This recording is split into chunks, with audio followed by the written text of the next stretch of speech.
Chapter 4. Night in the Sugar House. Toby was dreaming of the pony race last fall at the Webster County Fair when Windyfoot had beaten Jiggs, Tish Burnham's black pony, and Jimmy Slater's pinto, Whistle Stop. Windyfoot had won by half a neck, but in his dream, Tish was far ahead of him and Jimmy. He was leaning forward on the Shetland, urging, "Dust, Windy, dust!" There was a weight on his stomach that kept bouncing up and down. With a groan, he opened his eyes. It was Johnny, of course, methodically rising and thumping down on him, his face angelic, his voice loud, but anything but holy. "Get up and eat your supper, 'cause I'm a wonderful waker-upper." Johnny had turned on the bedside lamp, and the room was warm with mellow light. Toby seized the little boy and held him and said, "All right, I'm awake, but if you bust my stomach, what'll I eat with?" "A fork," Johnny squirmed out of his grasp and hopped to the floor. It stopped snowing. The stars are out. Mom says we're having creamed eggs for supper. He tugged Toby's hand. "Get up, or I'll holler for Betsy to help." Toby swung his legs out of bed, yawned, and recalled why he had been sleeping in the daytime. The sugar house tonight. "Yoo-hoo!" he yodeled. "Thanks, Johnny, but you don't have to bump me so hard." He rubbed his stomach. "I do too," retorted Johnny. "You're the worst person to wake up I ever saw. Besides, I'm hungry. Wait till I wash my face and I'll catch you at the bottom of the banister." But when he was ready for supper, the little boy bragged, "I can catch myself, watch." He struggled up onto the rail, slid 3/4 of the way, slipped and landed with a crash on the hall floor.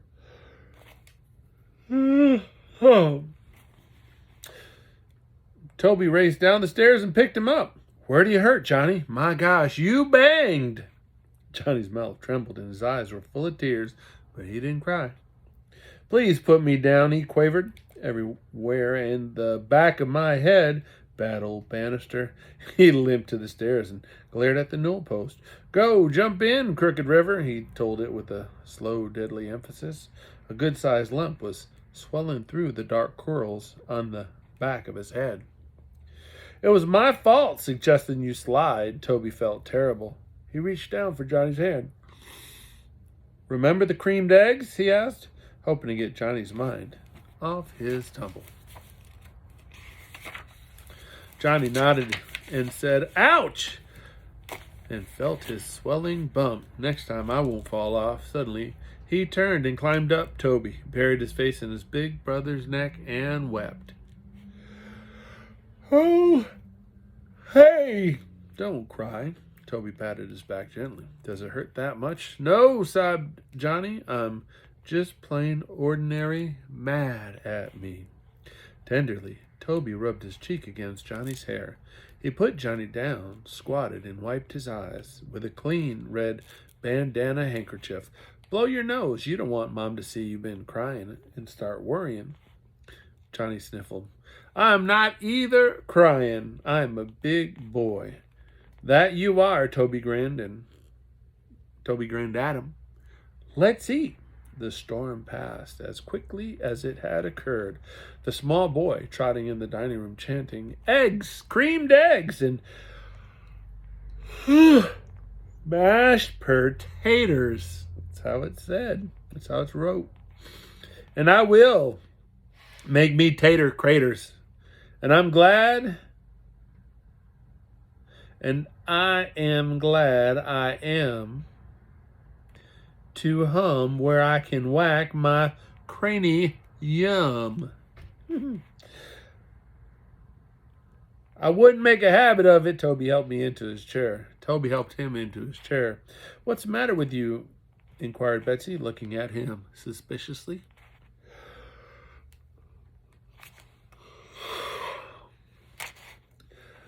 Nothing, said Johnny, his snub nose in the air. Nothing, whomsoever. Please pass the horseradish.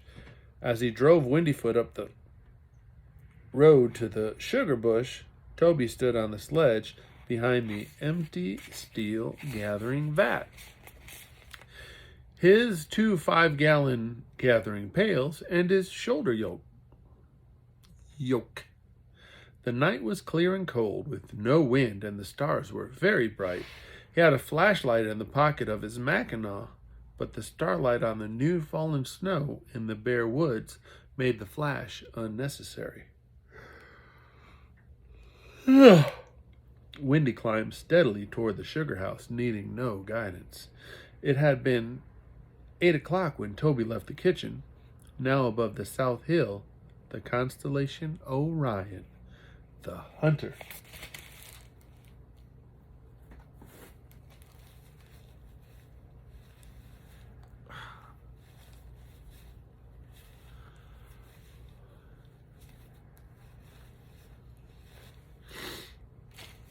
Orion the hunter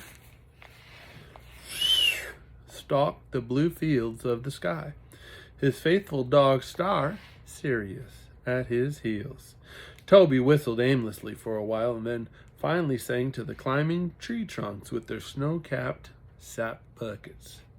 Girls, oh girls, I'm going to Boston. Girls, oh girls, I'm going to Boston.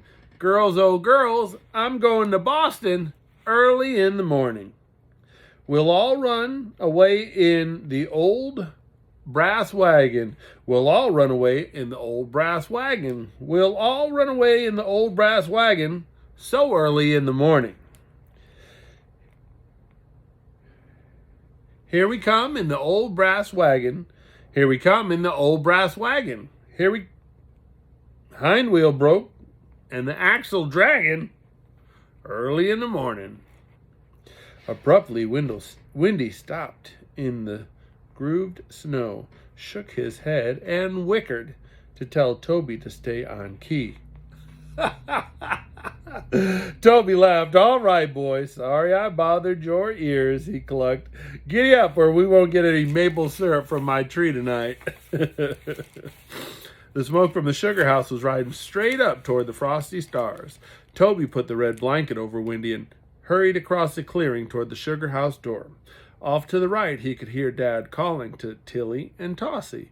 When he opened the door, a blast of sweet steam hit him in the face, and he went quickly into the cloudy, lantern-lit house, closing the wooden door behind him. Cliff was a thin, shadowy man who slowly emerged from the foggy air near the evaporator, where sap was bubbling into a light golden color. He held a long-handled spoon with holes in its bowl, and he was watching the boiling sap intently. He skimmed off a bit of bark, lifted his blue eyes sharply to Toby. Start gathering first, he said. Sap's running like rabbits in a spring wind. Your father's up the hill. I know, I heard him. Where'll I start? Where you tap today and don't stop to moon at the stars. I need more sap if I'm going to teach you anything. Now that he could see him more clearly, Toby thought that Cliff looked like a lanky god presiding over an ancient ritual. Earth to maple roots, to maple tree to man. His leathery face as he bent over the evaporator was dedicated to density, light amber, and the best maple syrup in Webster County. Toby blurted, Gosh, Cliff, I'm glad you're here. Huh? Cliff pulled his eyes away from the pan. Put some more logs on the fires. Where else would I be this time of year? Hop to it, kid. Toby grinned. It sounded as if Cliff had already forgotten about his Wanderfoot hankering. You're going to teach me tonight, aren't you? If I've got a mind to, said Cliff absently, thrusting the thermometer into the syrup and looking at it critically. Outdoors again, Toby first went to his own tree with the largest bough going south. His bucket was half full. He unhooked it, tilted it, drank the icy sap. It was delicious.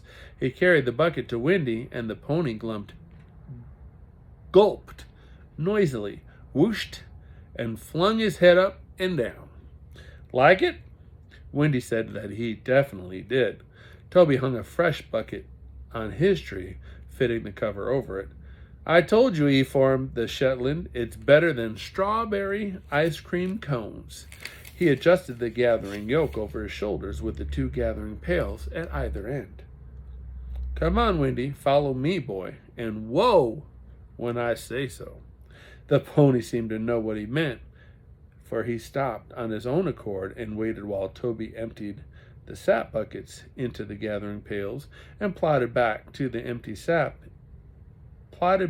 empty the sap into the steel vat on the sledge. Through the crisp night air, he could hear Dad call, Tilly, Tossie, get along. When the vat was full, Toby drove back to the unloading place on the north side of the sugar house and fastened the spout of one of the storage tanks to the vat. Pulled by gravity, the sap gurgled downhill through the spout. He knew that the flow of sap into the evaporator was regulated automatically at the upper end of the pan through the ventilator shaped like a pup tent on the roof of the house. Steam from the evaporated water poured sweetly, and he sniffed the wildness of the rough-barked trees that toward the end of next month would begin to dangle crimson blossoms. The heavy plod of Tilly and Tossie approached through maples, and the big sledge runners creaked on the tilted snow. Hi, Dad. Hi, Toby. How goes it? Got a vat full. Good. How's your tree doing? Fine. I drank some and gave it some to Wendy. Did he like it? You bet. Hey, Dad, I've got an idea. Dad fastened the spout to his own vat. No fooling, he teased. Yes, Dad. Could I borrow about 30 of the 2-ounce oblong sugar molds? I guess so. When? This week. I want to make syrup from my tree and then sugar it off into cakes as souvenirs for the kids at the party. Think you can get your sugar made before Friday? Toby adjusted the gathering yoke over his shoulders in this illustration.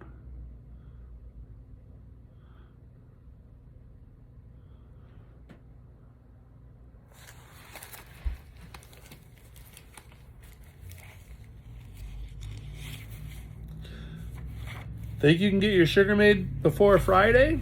You'll have to help me up here afternoons after school, you know.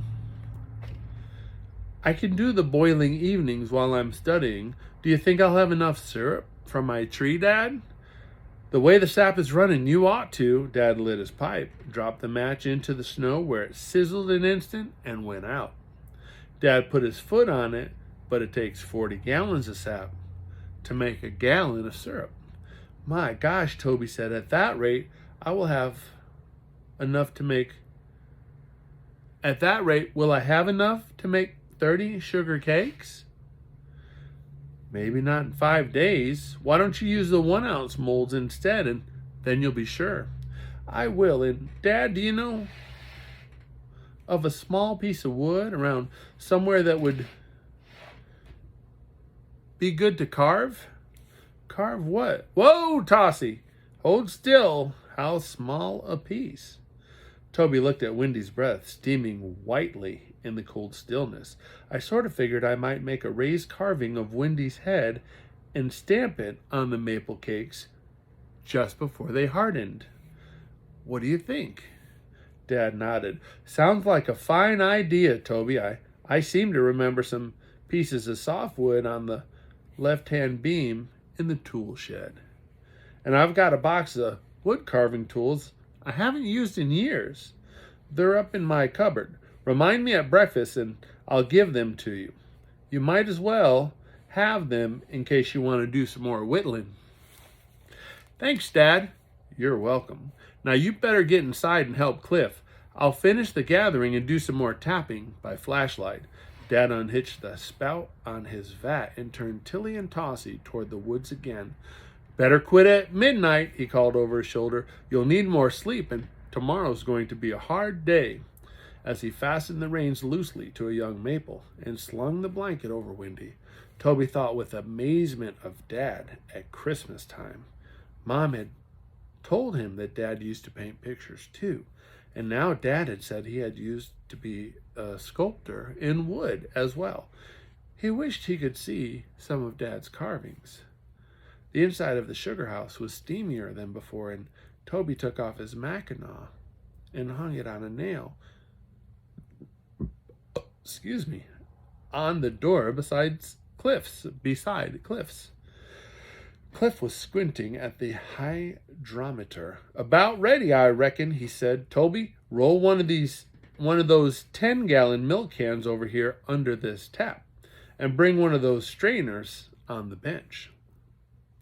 Toby obeyed and fitted the cone-shaped strainer of fine mesh white cloth into the mouth of the can. Now what, Cliff? Wizard oil, exclaimed Cliff exultantly, opening the tap.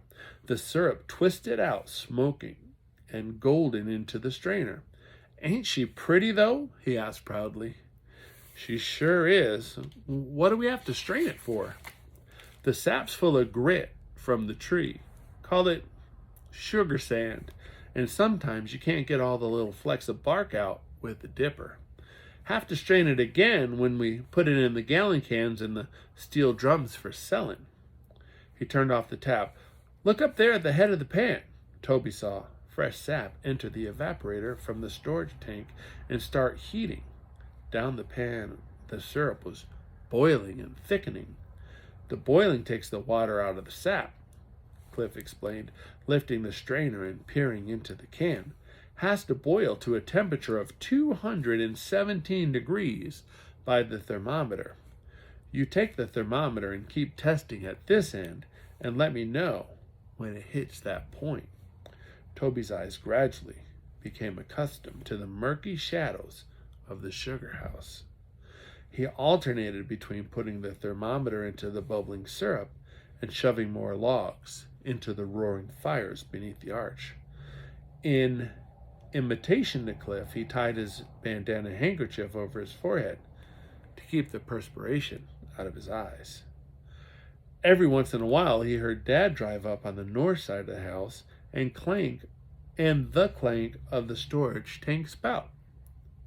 Wendyfoot nickered a welcome and stamped in the snow.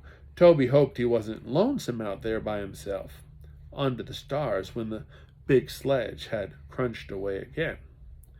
Dad drove off whistling. Toby guessed the sap run must be good.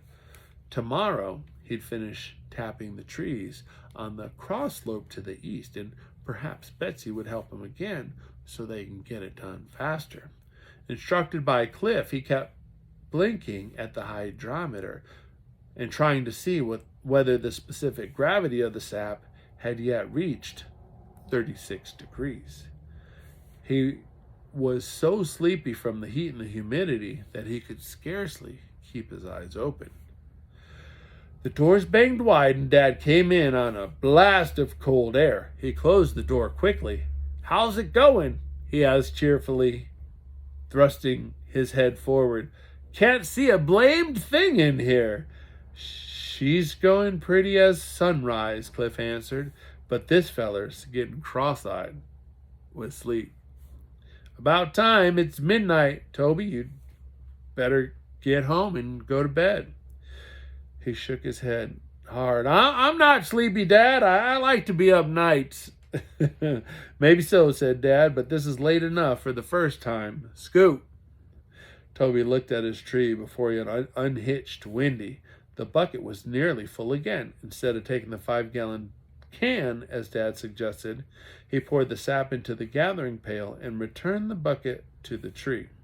Then he set the pail on the sledge and took the blanket from the pony, folded it, and sat on it for the ride downhill. As the cold penetrated the dampness of his mackinaw, he shivered, arose from the blanket,